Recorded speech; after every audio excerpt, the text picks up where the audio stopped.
Hello and welcome everyone. मैं प्रमोद सिंह आप सभी का स्वागत करता हूं अपने यूट्यूब चैनल ईजीएस स्टडी में। कई दिनों और एक लंबे गैप के बाद, लंबे अंतराल के बाद मैं आपके सामने फिर से एक वीडियो के माध्यम से आपके सामने उपस्थित हूं। आज मैं जो चीज़ बताने जा रहा हूं उसमें अनाउंसमेंट के साथ साथ तैयारी की कुछ चीज़ें अवेलेबल मैं आपको अवेलेबल करवा रहा हूं, जिसमें आपने बोर्ड पर लिखा हुआ देख लिया होगा। आज मैं बताने जा रहा हूं झारखंड में आए हुए वैकेंसी पीजीटी टीचर्स में। आज मैं ज्योग्राफी के बारे में आपको मैं बताने जा रहा हूं। यहाँ मैं आपको एक चीज़ क्लियर कर दे रहा हूं कि पीजीटी ज्योग्राफी से संबंधित जितने भी मटेरियल्स हैं उसको वीडियो के रूप में मैं आपको अवेलेबल करवाने का प्रयास करूंगा। वो सिर्फ वीडियो में होगा। आप लोग से गुजारिश ये होगी कि उसको पीडीएफ या किसी और चीज़ में आप डिमांड ना रखें, क्योंकि आप लोग को पता है कि ये पॉसिबल मेरे से नहीं हो पाएगा, समय की कमी है। और इसको भी मैं पीडीएफ के रूप में यदि अवेलेबल करवाऊंगा तो उसके लिए समय देना होता है और वो समय मैं दे नहीं पाता। इसलिए मैं उसकी मैंने प्रॉमिस तो नहीं कर सकता, लेकिन यदि संभव हुआ तो कोशिश ज़रूर करूँगा। तो आज मैं यहाँ जो बताने जा रहा हूँ वो है पीजीटी ज्योग्राफी से संबंधित क्या क्या चीज़ें आपको ध्यान में रखनी चाहिए, कौन सी किताबें पढ़ने से आपको फ़ायदा हो सकता है, ये सारी चीज़ों से मैं आपको अवगत करा रहा हूँ। आइए चलते हैं सीधे टॉपिक पर और देखते हैं पीजीटी ज्योग्राफी से संबंधित चीज़ों को। सबसे पहले पीजीटी ज्योग्राफी में, या चाहे आप हिस्ट्री का हो या इकोनॉमिक्स का या किसी अन्य सब्जेक्ट की यदि आप तैयारी कर रहे हैं, तो सबसे पहले आपको ये ध्यान में रखना है कि आपको 2 पेपर के एग्ज़ाम में बैठने हैं। फर्स्ट पेपर है आपका सामान्य ज्ञान का, यानी कि सामान्य अध्ययन उसको कहें, जिसमें कि रीजनिंग या फिर मैथ्स, इंग्लिश, इस सबसे आपसे क्वेश्चन रहेंगे फर्स्ट पेपर में, जो कि क्वालिफाइंग नेचर का होगा। जबकि सेकेंड पेपर आपको मेरिट देगा और वो आपका अपने सब्जेक्ट से संबंधित होगा। कई सारे इसमें क्वेश्चंस उठाए जा सकते हैं, लेकिन उन सारे प्रश्नों का हल आपको इसका जो डॉक्यूमेंट्स आया, नोटिफिकेशन आया, उस नोटिफिकेशन को पढ़ने के बाद आपको क्लियर हो जाएगा। यदि आप उसमें से कुछ क्वेश्चंस को कुछ आपके मन में संदेह हो रहा हो, कुछ क्वेश्चन उठ रहा हो आपके मन में, तो उसको कमेंट करें, मैं उसको बताने का प्रयास करूँगा। ठीक है। तो यहाँ सेकेंड पेपर के बारे में, ज्योग्राफी का जो भूगोल का जो सेकेंड पेपर है उसके बारे में मैं आपको बताने का प्रयास कर रहा हूँ। और यहाँ यदि आप देखेंगे उसके सिलेबस को, तो सिलेबस मुख्यतः 6 पार्ट्स में बटा हुआ, जिसमें पहला है प्राकृतिक भूगोल, दूसरा मानव तथा आर्थिक भूगोल, तीसरा भारत का भूगोल, चौथा झारखंड का भूगोल, पाँचवा विश्व का भूगोल और छठा मानचित्र भूगोल कह सकते हैं। तो इसमें से क्या क्वेश्चन पढ़ना है और क्या चीज़ को छोड़ना है, इसके बारे में आपको समझना है। इसीलिए मैंने इन सारी चीज़ों को मैंने यहाँ लिखा हुआ है। किस चीज़ पर ज़्यादा फोकस करना है इसको आप समझने का प्रयास करेंगे। और ये चीज़ मैं आपको जो बताने जा रहा हूँ ये खुद आप भी एनालाइज कर सकते हैं। पिछला जो एग्ज़ाम हुआ है पीजीटी का, उसको आप पेपर को ध्यान से देखिए और उस पेपर को एनालाइज यदि करेंगे, क्योंकि पीजीटी का एग्ज़ाम दे रहे हैं, तो निश्चित तौर पर ये मैं अपेक्षा कर सकता हूँ कि आपके पास इतनी मैच्योरिटी ज़रूर है कि क्वेश्चन को देख करके आप अनुमान कर सकते हैं कि कहाँ से क्वेश्चन पूछा जा सकता है। इसलिए मैं आपको सिर्फ एक सजेशन दे रहा हूँ कि आप क्या करें ताकि आपको आसानी हो एग्ज़ाम क्रैक करने में। ठीक है। सबसे पहले प्राकृतिक भूगोल। प्राकृतिक भूगोल में आपको ये टॉपिक वाइज मैं बता रहा हूँ, क्योंकि यहाँ यदि आप ध्यान से देखेंगे तो प्राकृतिक भूगोल में जो भी पार्ट इसमें शामिल किया गया, जैसे भू आकृति विज्ञान, जलवायु विज्ञान है, मृदा एवं वनस्पति विज्ञान है, समुद्र विज्ञान है, पारिस्थितिकी विज्ञान है, ये अपने आप में एक किताब है। ठीक है। अपने आप यदि आप भू आकृति विज्ञान का किताब आप खोजेंगे तो स्पेशली किताब है भू आकृति विज्ञान की, तो क्या हमें उसको पढ़ना है? और यदि हम उसको पढ़ते तो खाली ये चैप्टर कंप्लीट करने में, ये टॉपिक प्राकृतिक भूगोल कंप्लीट करने में कम से कम हमें 2 से 3 महीने लगेंगे। तो हमें फोकस कहाँ करना, ठीक है, उस चीज़ के बारे में डिस्कस करेंगे। उसके बाद नेक्स्ट जो है वो मानव तथा आर्थिक भूगोल। इसके अंतर्गत आपको जो पढ़ना है भौगोलिक चिंतन एवं विकास, मानव भूगोल, बस्ती एवं अधिवास भूगोल, आर्थिक भूगोल और राजनीतिक भूगोल। ठीक है, सिर्फ एक एक का नाम मैं बताते जा रहा हूँ, उसके बाद में आपको क्लियर करूंगा इसके बारे में। भारत का भूगोल, इसमें पढ़ना है आपको भारत के भूगोल में, यानी कि प्राकृतिक स्वरूप के बारे में, प्राकृतिक चीज़ों के बारे में आपको पढ़ना है। उसके बाद मानवीय पहलू को ध्यान में रखना है, यानी मानवीय भूगोल भारत के परिप्रेक्ष्य में। तीसरा आर्थिक भूगोल कह सकते हैं भारत के परिप्रेक्ष्य में। बस्ती एवं अधिवास यानी कि भारत के परिप्रेक्ष्य में। और एक व्यापारिक भूगोल जिसमें ट्रेड वगैरह को आप शामिल कर सकते हैं, इसको आप कह सकते हैं कि आर्थिक में आप इसको इंक्लूड कर सकते हैं। उसके बाद है झारखंड का भूगोल। झारखंड के भूगोल में यही सारी चीज़ों को पढ़ना है जो आप भारत के भूगोल में जो टॉपिक्स आप पढ़ रहे हैं उसी टॉपिक्स को उसमें इंक्लूड करना है। यदि यहाँ एक चीज़ यदि आप देखेंगे तो ध्यान, यदि आप इसको पढ़ रहे हैं भारत का भूगोल, तो कुछ इसके साथ इसके लिए झारखंड का भूगोल के लिए अलग नहीं करना। इसी के साथ में यदि प्राकृतिक आप पढ़ रहे हैं, जैसे सपोज दैट आप भारत का भूगोल का भौतिक स्वरूप टॉपिक आप पढ़ रहे हैं, तो भौतिक स्वरूप पढ़ते हुए उसी के जस्ट नीचे यदि आप नोट्स बना रहे हैं या नोट्स मिला है आपको, तो उसमें देखिए झारखंड का भूगोल को उसी चीज़ में शामिल कीजिए। ठीक है, उससे क्या होगा कि एक साथ में ये दोनों कंप्लीट होते जाएंगे। तो चाहे आप प्राकृतिक उसका पढ़ रहे हो या फिर मानवीय पढ़ रहे हैं, आर्थिक पढ़ रहे हैं, आपको पढ़ना है, ध्यान रखना है ये सारी चीज़ों को। बस्ती एवं अधिवास, व्यापारिक, ये सारी चीज़ें आपको झारखंड का पढ़ना है। ठीक है, उसके बाद विश्व का भूगोल। विश्व का भूगोल में स्पेशली इसमें ध्यान रखना है आपको विकासशील देशों का भूगोल, विकसित देशों का भूगोल, साथ में इसके प्राकृतिक पहलू के बारे में। उसके बाद मानचित्रीय अध्ययन में यदि चले जाएं तो भूगोल एक ऐसा टॉपिक है जिसमें यदि आप मानचित्र को शामिल नहीं करते हैं तो वो अधूरा होता है। और मानचित्र से अक्सर क्वेश्चन पूछे गए हैं, इसलिए ज़रूरी है कि इसको ध्यान में रखें। मानचित्र का आधारभूत जो ज्ञान है उसको आप ध्यान रखें। मापनी का प्रकार सबको ध्यान रखें। मानचित्र कितने प्रकार का होता है उसको ध्यान में रखें। साथ में प्रक्षेप होता है, यदि आप ज्योग्राफी के स्टूडेंट हैं तो आपको पता होगा प्रक्षेप के बारे में। जीआईएस जो है उसको आप ध्यान से समझेंगे। जीआईएस से कई सारे क्वेश्चन पूछे जाते हैं क्योंकि ये मॉडर्न जो टेक्निक है उससे जुड़ा हुआ है, और जीआईएस जो है वो अभी के समय में काफ़ी इम्पोर्टेंट रखता है। इसीलिए इसके बारे में ज़रूर जो जितने भी डाटा हो सकते हैं आपके पास अवेलेबल हो सकते हैं, उस डाटा को कलेक्ट करेंगे और इसको ध्यान में रखेंगे।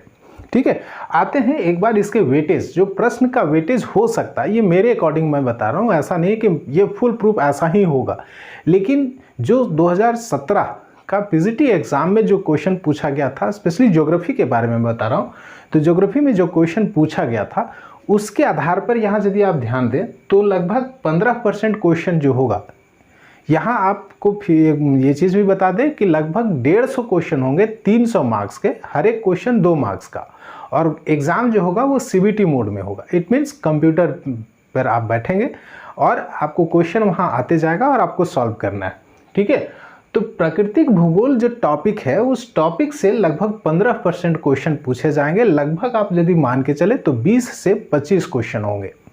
अब 20 से 25 क्वेश्चन होंगे तो आइए टॉपिक पर ध्यान देते हैं। भू आकृति विज्ञान। भू आकृति विज्ञान में स्पेशली आप ध्यान दीजिएगा कि इसके बारे में कि जो पृथ्वी की इंटरनल स्ट्रक्चर है, इंटरनल स्ट्रक्चर को ध्यान में रखेंगे। साथ में किस प्रकार के रॉक्स होते हैं, कौन कौन से उसमें मंडल हैं, उसको ध्यान में रखें, उसको किसने खोजा। ठीक है, ये सारी चीज़ों को ध्यान रखिएगा। साथ में उसमें कुछ विद्वानों का जो मत है उसको आपको ध्यान में रखना है। भूगोल के बारे में पढ़ना है, साथ में भूगोल का जो कर सकते हैं इसी में शामिल हम कर दे रहे हैं, इसीलिए कि भूगोल का विषय वस्तु है उसको आप ध्यान से देखेंगे। क्योंकि कुछ क्वेश्चन जो पिछला बार था उसमें शायद 2 क्वेश्चन आया हुआ था जिसमें कि स्टेटमेंट दिया हुआ था विद्वान का, और उसमें पूछा गया था ये किस विद्वान का कथन है। ठीक है, तो आप इसमें शामिल कर लीजिए। यहाँ से लगभग आपसे 2 से 3 क्वेश्चन जरूर आएंगे। उसके बाद जलवायु से लगभग आपको डाटा पूछा जाएगा, तो डाटा को ध्यान में रखेंगे। किस प्रकार का डाटा हो सकता है, जैसे जलवायु में आपको पूछा जा सकता है कि पिछले 5 सालों में जलवायु में, भारत की जलवायु में किस प्रकार के परिवर्तन हुए हैं या उस परिवर्तन के मुख्यतः क्या कारण हो सकते हैं। ठीक है, इस प्रकार से क्वेश्चन कूट में करके दिया हुआ रहेगा। यहाँ इसमें संभवतः क्वेश्चन जो होगा वो बेस्ड क्वेश्चन होगा, यानी कि डीप स्टडी यदि आपके पास एक कॉन्सेप्ट बना हुआ है तो कॉन्सेप्ट बेस्ड क्वेश्चन यहाँ से क्वेश्चन पूछे जाएंगे। ठीक है, प्लस डाटा को जरूर याद रखेंगे। मृदा एवं वनस्पति, मृदा एवं वनस्पति से 1 लाइनर टाइप का क्वेश्चन आपका आएगा। ठीक है, मृदा एवं वनस्पति से वन लाइनर क्वेश्चन आएगा और वन लाइन का क्वेश्चन में आपको ध्यान ये रखना है कि किस प्रकार के वन या किस प्रकार की मिट्टी कहाँ पाई जाती है, वह मिट्टी जो है वो किस प्रकार के फसलों के लिए ज़्यादा उपयुक्त होती है, फेवरेबल किसके लिए होती है। साथ में वनस्पति, जैसे कहा जाता है कि natural vegetation is a mirror of climate, तो नेचुरल वेजिटेशन जो है वो क्लाइमेट का दर्पण माना जाता है। तो वो किस प्रकार से है, ठीक है। कहने का मतलब है कि जब भी आप पढ़ें तो ऐसा नहीं कि सिर्फ वन लाइनर पढ़ें, वन लाइनर के साथ साथ में आपके पास डीप स्टडी यानी कि कॉन्सेप्ट जरूर होना चाहिए। कॉन्सेप्ट यदि आपका है तो जो कूट वाला क्वेश्चन आएगा, और ज़्यादातर क्वेश्चन जो होगा वो कूट वाला होगा, यानी कि डायरेक्ट वन लाइन में आपको क्वेश्चन नहीं दे पाएंगे, आंसर उसका नहीं दे पाएंगे। आप 2-3 यदि उसमें लाइन रहेगा उसमें से 2 आपको कम से कम छांटना रहेगा जो सही है या गलत है, इस प्रकार के क्वेश्चन को। समुद्र विज्ञान, इसमें ओशेनोग्राफी करके एक बुक आती है, ज़रूरी नहीं है कि उसको, लेकिन उसी को खरीदें या पढ़ें। तो इसमें खास करके आपको क्या पढ़ना है, जैसे समुद्र में जो ओशन का जो मैंने कह सकते हैं भू आकृति जो है, जिसमें कि उसको बांटा गया है भूतल समुद्र का जो ऊंचावाच है उसको आप पढ़ेंगे। साथ में समुद्री करंट्स को यानी कि समुद्री जलधाराएं जो हैं उसको पढ़ेंगे, क्योंकि उससे संबंधित क्वेश्चन कई बार आया है, जिसमें कि सबसे चर्चित सारगैसम के बारे में आप सुने होंगे। सारगैसम वनस्पति है जो कि किस जलधारा में प्राप्त होता है, आखिर उसकी उस जगह पर किस प्रकार का कंडीशन आता है जिसके कारण से सारगैसम वनस्पति वहाँ उत्पन्न होती है, उसके बारे में आप जानेंगे। पारिस्थितिकी विज्ञान से भी क्वेश्चन आएंगे, यानी कि यदि आप इसमें ध्यान रखेंगे तो भू आकृति विज्ञान, जलवायु से बताए कि किस प्रकार का क्वेश्चन, मृदा वनस्पति से क्वेश्चन, पारिस्थितिकी विज्ञान और भू आकृति विज्ञान से ज़्यादा क्वेश्चन आपका रहेगा। यहाँ ध्यान रखेंगे तो 20 से 25 क्वेश्चन में यदि ये टॉपिक 2 टॉपिक यदि आप ध्यान रखेंगे तो लगभग 10 से 12 क्वेश्चन आपका यहाँ से कंप्लीट हो सकता है, ठीक है। अब है कि सर इस चैप्टर को पढ़ने के लिए, इस टॉपिक को पढ़ने के लिए कौन सी किताब को देखा जाए, तो सबसे बढ़िया बुक है जो मैं अभी तक देखा हूँ उस किताब को, तो उसमें सविंदर सिंह की किताब है, सविंदर सिंह राइटर हैं, उसके किताब का नाम है भौतिक भूगोल। उसको आप प्रेफर कर सकते हैं और आप उसको पढ़ सकते हैं। नेक्स्ट आते हैं मानव तथा आर्थिक भूगोल, जहाँ सबसे ज़्यादा कन्फ्यूज़न होता है और सबसे ज़्यादा क्वेश्चन पिछले बार यदि किसी को डाइवर्ट किया है स्टूडेंट को, तो वो यही पार्ट है जो कि डाइवर्ट किया है, ज़्यादा कंफ्यूज किया है, क्योंकि यहाँ जो है भौगोलिक चिंतन जो है ये टॉपिक, इससे बहुत सारे क्वेश्चन, यानी कि यदि हम वेटेज 20% इसको दे रहे हैं, लगभग 25 से 30 क्वेश्चन, तो 25 से 30 क्वेश्चन में लगभग 10 क्वेश्चन इसी टॉपिक से हैं, भौगोलिक चिंतन से। अब यहाँ पूछने का क्वेश्चन क्या है, नियतिवाद है, संभावनावाद है, उसके बाद मात्रात्मक क्रांति है। तो इस प्रकार के जो टॉपिक्स उसमें दिए हुए हैं, खास करके नियतिवाद और संभावनावाद, उससे जुड़े हुए विद्वानों के नाम, उनके जो कथन है वो ज़्यादा इम्पॉर्टेंट है, उस पर ज़्यादा फोकस करें और उससे आप क्वेश्चन को बनाएं और याद रखें। वहाँ से क्वेश्चन निश्चित तौर पर आएगा, इसको आप छोड़े नहीं, क्योंकि यही आपको फंसाएगा भी और यही निकालेगा। याद करने वाला चीज़ है, यदि आप याद कर लेते हैं तो यहाँ आप एकदम 100% कन्फर्म होकर के उसको टिक कर सकते हैं। उसके बाद मानव भूगोल है, बस्ती भूगोल और अधिवास, यहाँ से भी क्वेश्चन आए हैं जो कि काफ़ी परेशान किया है पिछले बार। तो बस्ती एवं अधिवास भूगोल क्यों पूछता है, रीज़न आप समझिए क्यों ये टॉपिक, दोनों टॉपिक से क्वेश्चन पूछा जाता है। और बस्ती और अधिवास पर आपको ज़्यादा फोकस करना है, इसलिए क्योंकि बस्ती और अधिवास आपको भारत में भी पढ़ना है, भारत के भी बस्ती और अधिवास को पढ़ना है, प्लस झारखंड में भी फोकस करना है। तो यहाँ यदि आप अच्छे से पढ़ लेते हैं तो भारत का भूगोल आपका कंप्लीट हो जाएगा, झारखंड का भूगोल में भी ये चीज़ आप कंप्लीट कर सकते हैं।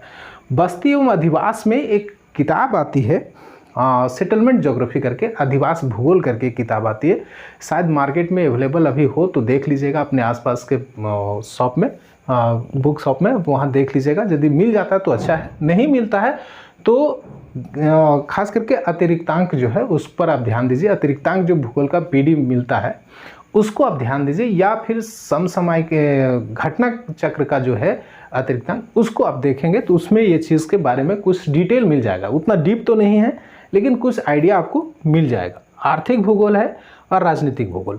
अब इसमें आर्थिक भूगोल और राजनीतिक भूगोल में राजनीतिक भूगोल एक ऐसा पार्ट है जिसको कि आप यदि ना भी पढ़ें तो भी आप आंसर कर सकते हैं, और क्वेश्चन इसे बहुत ज़्यादा तो 1 से 2 क्वेश्चन आएगा, इससे ज़्यादा क्वेश्चन नहीं आएगा।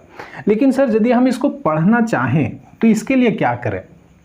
मैंने यहाँ लिखा हुआ है भौगोलिक चिंतन का इतिहास, एस.डी. कौशिक का एक बुक आता है, आप उसको पढ़ सकते हैं। मानव भूगोल करके एक बुक आता है, और अधिवास भूगोल। लेकिन यदि ये किताब आपके पास अवेलेबल नहीं है तो मैं यहाँ आपको प्रेफर करूँगा कि नालंदा ओपन यूनिवर्सिटी में यदि आप एमए किए होंगे तो वहाँ से बुक मिला हुआ था होगा आप लोगों को, तो उसमें से राजनीतिक भूगोल, आर्थिक भूगोल, बस सेटलमेंट ज्योग्राफी, अधिवास भूगोल करके किताब अलग अलग किया हुआ, उस किताब को आप पढ़ें, एक रफ आइडिया ज़रूर मिल जाएगा आपको, ठीक है। और इसमें भौगोलिक चिंतन ये सारी चीज़ें हैं, उसको आप पढ़ सकते हैं, बेहतर आइडिया आपको मिलेगा। एक तरह से वो नोट्स है, किताब नहीं है, वो नोट्स है, और आप उस नोट्स को यदि पढ़ेंगे तो आपके लिए ज़्यादा बेनिफिशियल होगा। आते हैं भारत का भूगोल।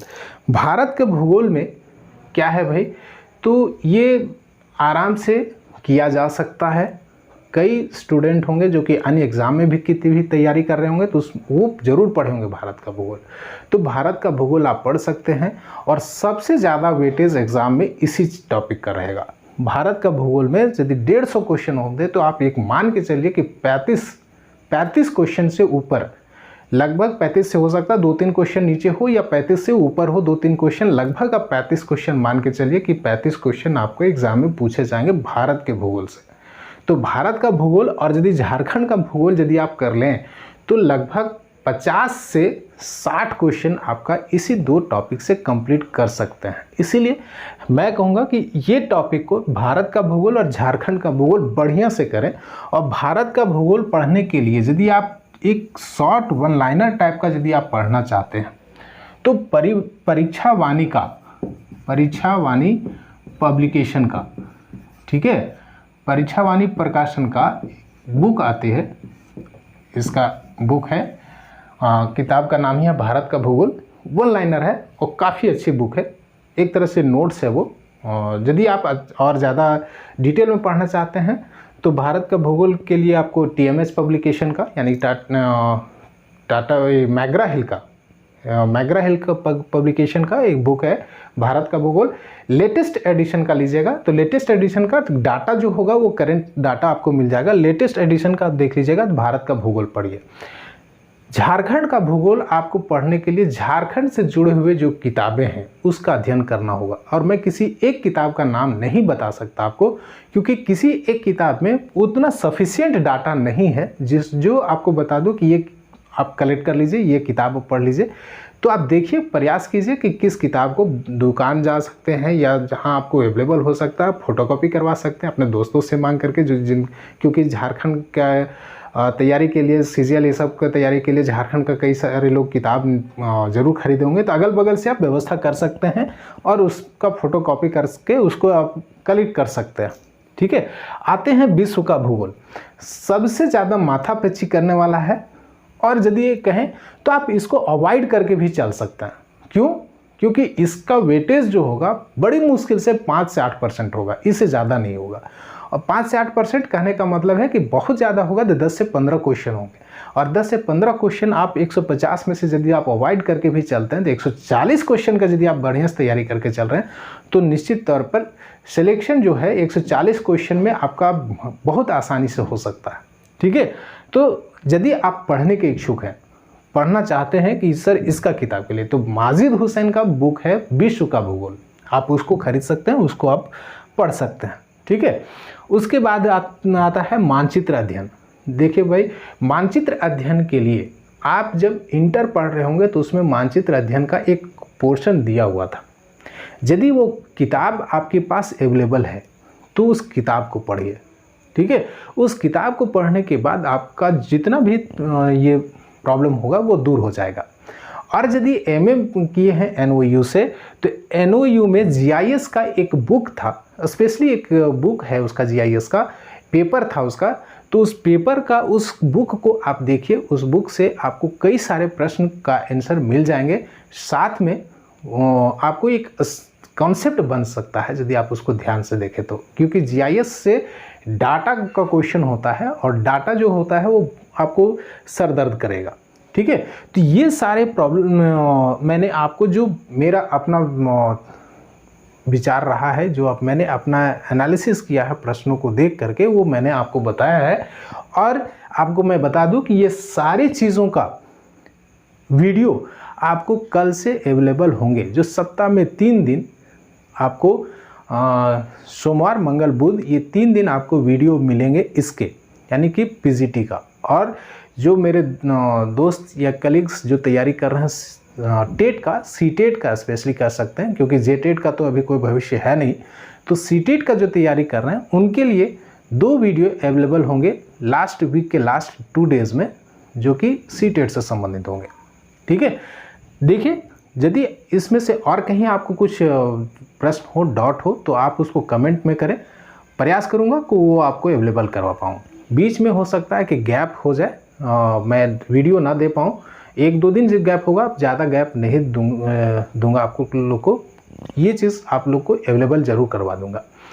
और बीच में गैप हो तो माफ़ करना भाई, क्योंकि आपको पता है कि कुछ प्रॉब्लम्स आ जाते हैं, डिपार्टमेंट का वर्क है उसको करना भी होता है, उसी से संबंधित कुछ परेशानियां होती हैं जिसके कारण मैं आपके साथ उपस्थित नहीं हो पाता। चलिए मिलते हैं अगले वीडियो में, जहां बात करेंगे पीजीटी ज्योग्राफी का फर्स्ट टॉपिक, किसी भी टॉपिक में शुरू करेंगे। खास करके मैं जैसे मैंने बताया कि भौगोलिक चिंतन परेशान करता है, तो मैं भौगोलिक चिंतन टॉपिक ही उठाऊंगा, जहां मैं कोशिश करूंगा कि आप उसमें से जो कन्फ्यूजन है उसको दूर हो जाए। ठीक है, मिलते हैं अगले वीडियो में। आप सभी का धन्यवाद। Thank you for watching.